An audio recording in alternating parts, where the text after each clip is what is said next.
नमस्कार, अपना उत्तराखंड में आप सभी का स्वागत है। मैं हूं नीलू। करते हैं खबरों की शुरुआत और इस वक्त देहरादून से बड़ी खबर आ रही है। यहां पर नए कृषि कानून के विरोध में कांग्रेस राजभवन की ओर कूच कर रही है। प्रदेश अध्यक्ष प्रीतम सिंह के नेतृत्व में कांग्रेसी कार्यकर्ता राजभवन की तरफ बढ़ रहे हैं। तो लगातार जिस तरह से कृषि बिल को लेकर विरोध प्रदर्शन विपक्ष का देखने को मिल रहा है, अब देहरादून से बड़ी खबर है। नए कृषि कानून के विरोध में कांग्रेस राजभवन की ओर कूच कर रही है। प्रदेश अध्यक्ष प्रीतम सिंह के नेतृत्व में कांग्रेसी कार्यकर्ता राजभवन की तरफ बढ़ रहे हैं।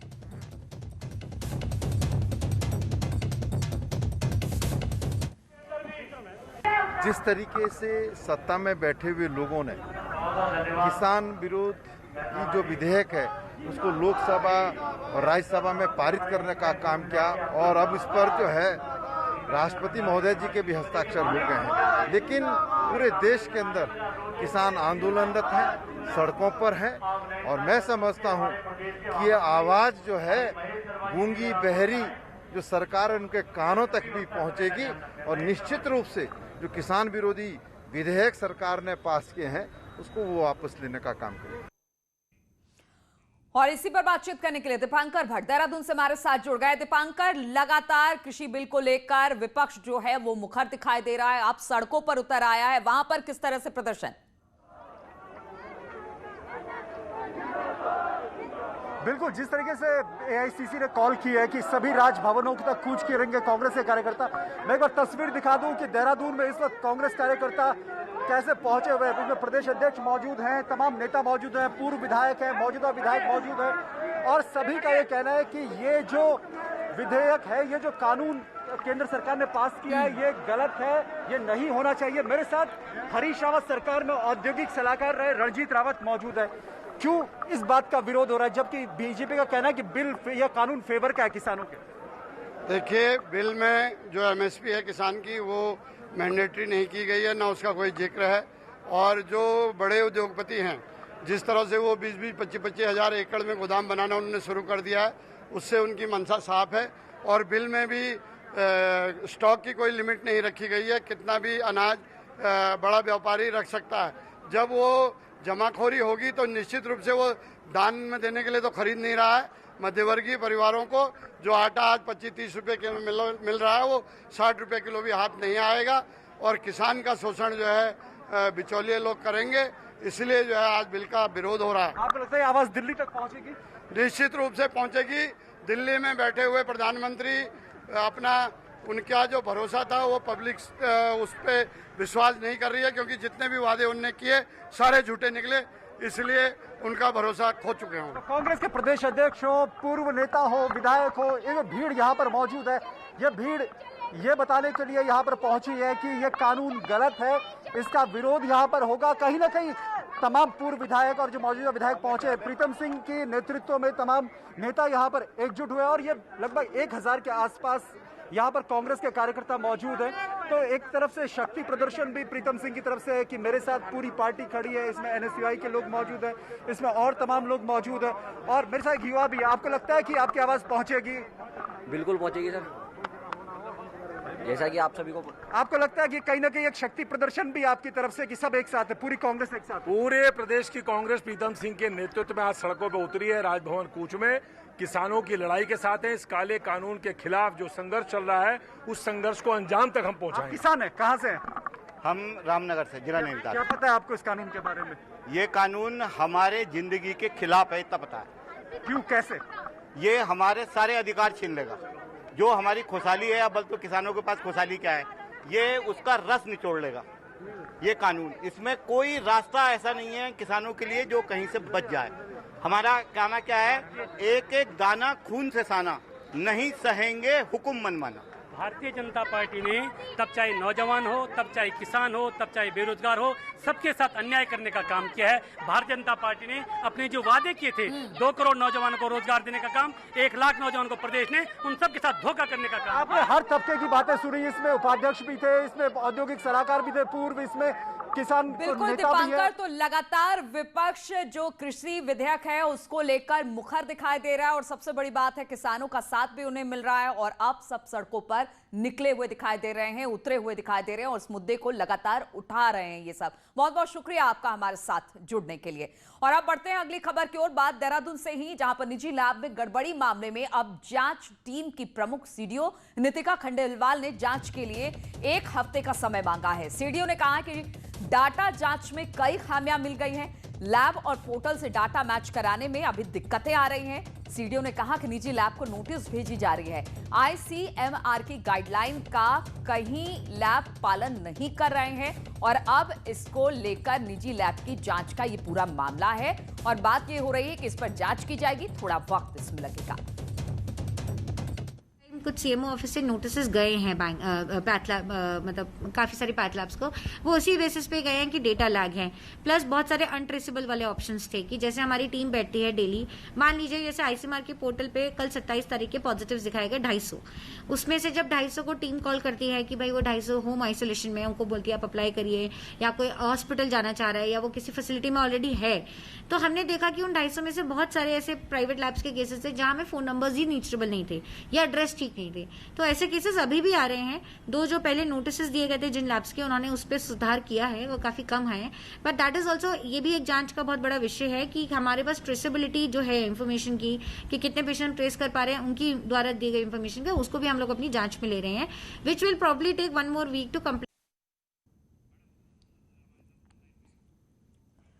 और इस पर बातचीत करने के लिए भारती सकलानी देहरादून से हमारे साथ जुड़ गई है। भारती, इसमें थोड़ा वक्त लगेगा, कहा यह जा रहा है कि डीएम से इस पर जांच करने की मांग की गई है, लेकिन बात बराबर ये उठ रही है कि जो डाटा है उसे मैच कराने में टाइम लगेगा।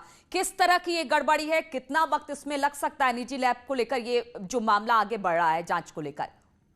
देखिए, इसमें 7 दिन हो चुके हैं और 7 दिन बाद जो रिपोर्ट यहाँ पर आई है, सीडीओ की अध्यक्षता में जांच बिठाई गई थी और उसमें ये निकलकर सामने आया कि डेटा मैच नहीं कर रहा है।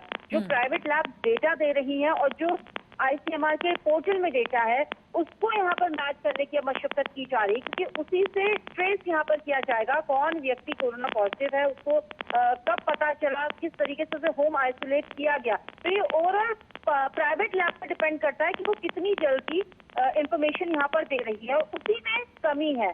7 दिन की जांच पे अभी तक यही पता चल पाया है कि कई प्राइवेट लैब, ठीक है भारती, अगर इसमें खामी पाई गई है, कुछ समय और मांगा गया है, डाटा का मैच कराया जाएगा और उसके बाद ही किसी नतीजे पर पहुंचा जाएगा। लेकिन अगर वाकई निजी लैब की तरफ से गड़बड़ी पाई जाती है तो किसी तरह से सख्त कार्रवाई की बात, क्योंकि लगातार कोरोना के मामले उत्तराखंड में बढ़ रहे हैं।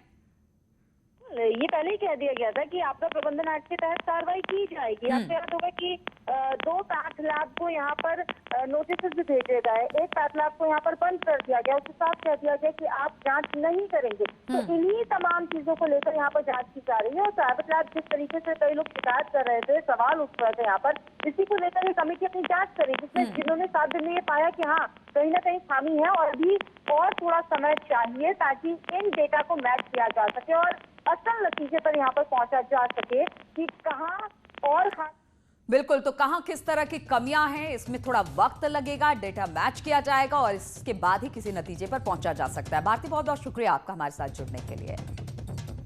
और अनलॉक 4 के तहत प्रदेश सरकार ने राज्य में टूरिस्टों की एंट्री पर कोविड रिपोर्ट की बाध्यता समाप्त कर दी है, लेकिन देवस्थानम बोर्ड अभी भी 4 धामों में पहुंचने वाले यात्रियों से कोविड नेगेटिव रिपोर्ट मांग रहा है। इस पर ट्रैवल व्यवसायियों ने कड़ी आपत्ति जताई है। उन्होंने पर्यटन मंत्री सतपाल महाराज से मुलाकात कर टूरिस्टों को लेकर अपनाई जा रही इस दोहरी नीति पर स्थिति को स्पष्ट करने की मांग की है। वहीं पर्यटन मंत्री सतपाल महाराज ने भी देवस्थानम बोर्ड के इस रुख को दुर्भाग्यपूर्ण बताया है।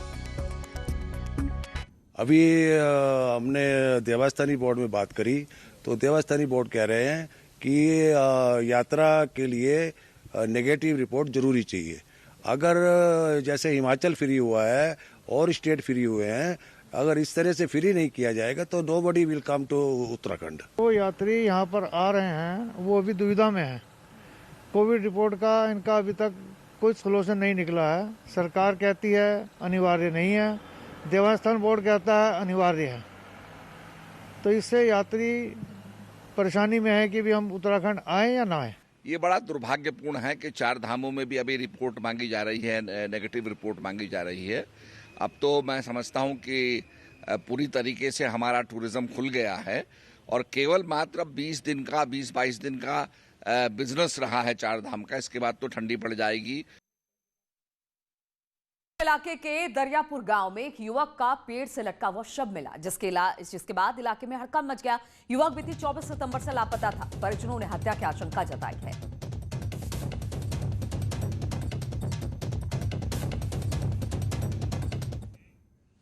और हल्द्वानी से इस वक्त एक बड़ी खबर आ रही है। यहां पर हल्द्रा चौर के पार्लर में पुलिस ने छापा मारा है, जहां पर संदिग्ध हालात में महिला पुरुष मिले हैं। पुलिस ने 2 महिला और 3 पुरुष को गिरफ्तार किया है। पुलिस को पार्लर में देह व्यापार की आशंका है और इसी को लेकर वहां पर छापा मारा गया था, जिसमें 2 महिला और 3 पुरुष को गिरफ्तार किया गया है।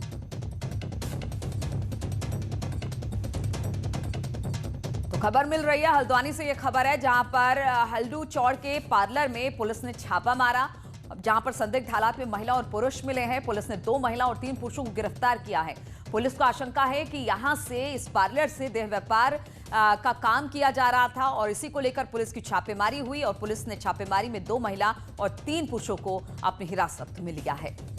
तो हल्द्वानी का यह मामला है। हल्दू चौड़ में पार्लर था जहां पर पुलिस की तरफ से छापेमारी की गई और इस छापेमारी में 2 महिला और 3 पुरुष को हिरासत में लिया गया है। और अब बात महाकुंभ की। तो अगले साल हरिद्वार में होने वाले महाकुंभ को लेकर प्रशासन की तैयारी अब जोरों पर है। कोविड के चलते प्रशासन ने 6 लाख श्रद्धालुओं के लिए तैयारी की है, जिसमें एक बार में 1 श्रद्धालु ही घाट पर स्नान कर सकेगा। प्रशासन ने 107 घाटों को तैयार किया है, जो 1,95,000 वर्ग मीटर में है। इसमें एक समय में 1 लाख श्रद्धालु स्नान कर सकेंगे। इस महाकुंभ में 4 शाही स्नान होंगे, जिसमें पहला 11 मार्च को यानी कि शिवरात्रि को, दूसरा 12 मार्च यानी सोमवती अमावस्या, फिर उसके बाद जो तीसरा स्नान होगा वो 14 अप्रैल को बैसाखी और 27 अप्रैल चैत्र पूर्णिमा के दिन चौथा स्नान होगा। तो कुंभ में प्रमुख स्नान 14 जनवरी मकर संक्रांति से शुरू होगा। पहला स्नान 11 फरवरी को मौनी अमावस्या, फिर 16 फरवरी बसंत पंचमी को दूसरा स्नान, 27 फरवरी माघ पूर्णिमा और चौथा जो स्नान होगा वो 13 अप्रैल चैत्र मास को होगा।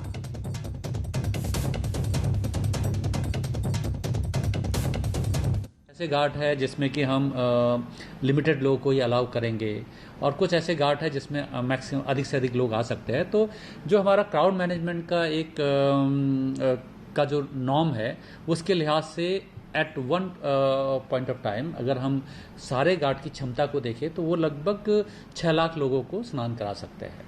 और वो क्योंकि कुंभ में स्नान में लगभग 10-15 मिनट करीब घाट में रहते हैं, तो उस लिहाज से एक अनुमान लगाया गया है और पूरे दिन भर में हम। और नैनीताल के खैरना अस्पताल में सुविधाओं की बहाली को लेकर 15 दिनों से चल रहे धरने पर विधायक का बयान अब सामने आया है। नैनीताल विधायक संजीव आर्या ने माना कि कोविड अस्पताल खैरना से 4 डॉक्टरों को वहां से अन्य स्थानों पर भेजा गया, जैसे कि कोविड की दिक्कतें दूर होंगी, उन डॉक्टरों को वहीं पर भेजा गया। पिछले 15 दिन से 3 ब्लॉकों के लोग खैरना अस्पताल में सुविधा बहाली के लिए आंदोलन पर हैं। हम इस चीज़ को स्वीकारते हैं कि उन 7 में से वर्तमान में 4 डॉक्टर्स वहाँ से चले गए हैं। चले भी इसलिए नहीं गए हैं कि उनको वहाँ से परमानेंट रूप से हटाया गया है। सिर्फ कोविड-19 के चलते जो दिक्कतें सबके सामने आ रही हैं, चीज़ों को सेंट्रलाइज करने के लिए ही जो हमारे स्पेशलिस्ट हॉस्पिटल्स हैं वहाँ पर उनकी नियुक्ति की गई है। जैसे ही एक बार कोविड-19 की व्यवस्था में सुधार आएगा, हमने लोगों को आशान्वित भी किया है कि एक बार फिर से वो डॉक्टर्स वहीं पर बहाल कर दिए जाएंगे। और देहरादून के डालनवाला के 22 साल के फुटबॉलर अनिरुद्ध थापा को ऑल इंडिया फुटबॉलर फेडरेशन ने 2019-20 के लिए best emerging footballer of the year award के लिए चयन किया है। चेन्नई फुटबॉल क्लब से खेलने वाले थापा इन दिनों अपने होम टाउन देहरादून में हैं। थापा भारतीय फुटबॉल टीम में बतौर मिडफील्डर खेलते हैं। थापा का चयन लगातार दूसरी बार हुआ है। थापा ने इसके लिए all India football federation coaching staff और अपने साथी फुटबॉलर का आभार व्यक्त किया।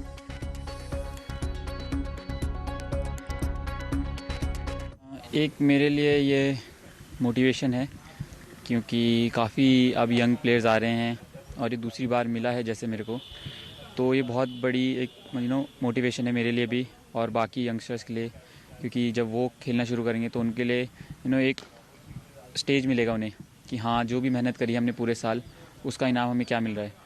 तो ये मैं मतलब अपने दोस्तों को जितने भी मेरे को सपोर्ट किया है, ऑब्वियसली कोचेज़ ने जिन्होंने मेरे को वोट किया है ISL आई लीग से, प्लेयर्स ने, तो उनका मैं तहे दिल से वो करना चाहूँगा शुक्रिया, क्योंकि उनकी वजह से आज मैं मिला ये। ब्रेक के बाद एक बार फिर से आप सभी का स्वागत है। रिलायंस जियो ने श्री हेमकुंड साहिब में दर्शन के लिए आने वाले यात्रियों को एक बड़ी सौगात दी है। चमोली में सिख समुदाय के प्रसिद्ध तीर्थ स्थल श्री हेमकुंड साहिब में रिलायंस जियो ने अपनी 4G सेवाएं शुरू कर दी है। श्री हेमकुंड साहिब तक 4G नेटवर्क पहुंचाने वाला जियो पहला ऑपरेटर है। गोविंद घाट और घांघरिया गांव क्षेत्र में जियो के 4G नेटवर्क ने काम करना शुरू भी कर दिया है। श्री हेमकुंड साहिब यात्रा में ये 2 महत्वपूर्ण पड़ाव हैं जहां पर श्रद्धालु रुकते हैं। यहां यात्रा क्षेत्र में वॉइस के साथ वीडियो कॉलिंग भी अब आसानी से हो सकेगी। 4G नेटवर्क की तेज स्पीड की वजह से आसपास के टूरिस्ट और धार्मिक स्थलों की जानकारी भी सिंगल क्लिक पर उपलब्ध होगी, जिसमें देवभूमि में टूरिस्ट इंडस्ट्री को बूस्ट अप मिलने की उम्मीद है।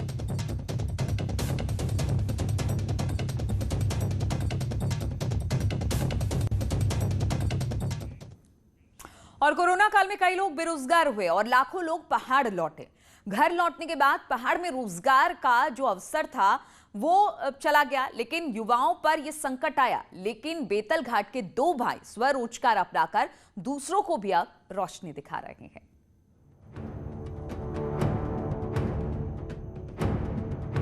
नैनीताल के बेताल घाट के 2 भाई इन दिनों युवाओं को नई राह दिखा रहे हैं। श्याम सुंदर और जीवन बीते 12 सालों से चंडीगढ़ में नौकरी करते थे, लेकिन लॉकडाउन के दौरान घर लौट आए। गांव में श्याम ने चप्पल बनाने का काम शुरू किया। पैरा पहाड़ी चप्पल के नाम से अब पहाड़ में फैलाने की तैयारी कर रहे हैं। वहीं छोटा भाई जीवन भी LED बल्ब बनाकर युवाओं को रोशनी दिखा रहा है। क्योंकि नौकरी करते करते 12-13 साल हो गए, नौकरी से पता है किसी को कुछ नहीं होता है, तो अपना बिजनेस करे, लोगों को भी जोड़े, आगे हम भी बढ़े और हमारे संग और लोग भी बढ़े। मैं काफ़ी लोग बाहर से आके यहाँ बेरोजगार हुए हैं, तो उस हिसाब से यहाँ पर इसका LED का काम बहुत अच्छा काम है और इससे अच्छा खासा रोजगार मिल सकता है। CSC वालों ने हमें बताया कि हम LED का काम यहाँ देते हैं, कोई इच्छुक है करने के लिए, तो हमने उनसे एग्री रखा कि हम करने के इच्छुक हैं इसको। कोरोना में नौकरी गंवाने के बाद श्याम जब घर लौटा तो रोजगार की दिक्कत हुई। इसके बाद चप्पल बनाने का आइडिया आया और स्वरोजगार शुरू कर दी। वहीं परिवार के लोग भी अब इस बात से खुश हैं कि दोनों ने घर पर ही अपना काम शुरू कर दिया। अगर सपोर्ट मिल गया तो कारोबार बढ़ सकता है, क्योंकि यहाँ पर बड़ी दिक्कत है ना इन चीज़ों की। बाहर से आता है सामान महंगा आता है, तो यहाँ पर ये सस्ता बैठेगा। और तो बच्चे आने के वजह से तो सुकून हो रहा है, अच्छा मिल लग रहा है घर में अपने मुँह पर रह करके। एक भाई ने पैरों के लिए चप्पल तैयार किया तो दूसरे ने LED बल्ब बनाकर दूसरों को रोशनी दिखाई। घर लौटे प्रवासियों को अब सिर्फ नौकरी के भरोसे ना बैठकर स्वरोजगार की ओर कदम बढ़ाना चाहिए, क्योंकि युवा आत्मनिर्भर बनेंगे तो पहाड़ आत्मनिर्भर बनेगा। स्वरोजगार की राह दिखाकर जो रोशनी समाज को इन 2 भाइयों ने दिखाई है वो वाकई काबिल तारीफ है। जरूरी है कि सरकार भी इनकी मदद के लिए आगे आए ताकि प्रवासियों को पहाड़ से वापस मैदान में जाने से रोका जा सके। वीरेंद्र बिष्ट, न्यूज़ 18, नैनीताल। और उत्तरकाशी के हर्षिल घाटी की खूबसूरती ऐसी कि जो यहाँ पर आता है वो यहीं का होकर रह जाता है और इसे भारत का स्विट्जरलैंड तक कहा जाता है। और अब जब सैलानियों के लिए रास्ता खोल दिया गया है तो फिर एक बार यहाँ पर हर्षिल में जल्द ही लोगों का मेला नजर आएगा।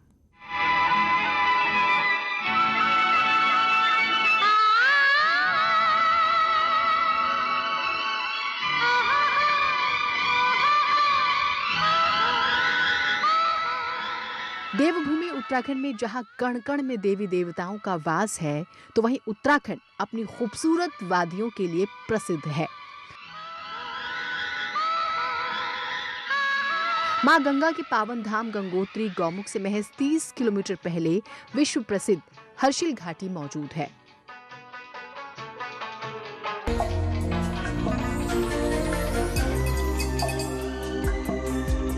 जो अपनी खूबसूरती के लिए दुनिया भर में अलग पहचान रखती है। यहाँ तक कि सर्दियों में जब यहाँ की वादियाँ बर्फीली हो जाती हैं, तो इस हर्षिल घाटी को मिनी स्विट्जरलैंड भी कहा जाता है। हर्षिल इलाके में एक नहीं बल्कि कई छोटी छोटी फूलों की घाटियाँ हैं। तो इसी इलाके में स्थित डिलीशियस सेब के बागानों की खूबसूरती भी जबरदस्त है। बरसात के बाद अब रंग बिरंगे फूलों से लगभग हर्षिल घाटी दमक रही है। हालांकि अब तक कोरोना काल में सैलानी यहां से दूर ही थे, लेकिन अब जब राज्य सरकार ने पर्यटकों को आने की मंजूरी दे दी है तो एक बार फिर से हर्षिल की खूबसूरती निहारने यहां पर्यटक पहुंचने लगे हैं। इसकी जो ब्यूटी है, चारों तरफ ग्रीनरी है, स्नो लाइन और विंटर लाइन एक साथ है, और ठंडा एक टेम्परेचर बहुत वो है, देवदार के सुंदर जंगल है, ग्लेशियर्स हैं, झील आपकी यहाँ बुग्याल है तमाम, यहाँ से लमखगा पास आप जा सकते हैं, हिमाचल का जो चितकुल वाला एरिया जो पड़ता है, और हमारे पास पंचमुखी महादेव जैसा खूबसूरत जगह है, राता इसकी एरिया है वहाँ पर, और ये काना ताल हमारे पास है।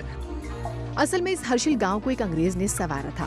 फ्रेडरिक ई विल्सन 1857 की क्रांति के बाद ब्रिटिश आर्मी छोड़कर भागीरथी घाटी में आया और फिर हर्षिल की खूबसूरती देखकर यहाँ का होकर रह गया। विल्सन ने सुदूर पहाड़ी क्षेत्र के लोगों को सेब की बागवानी सिखाई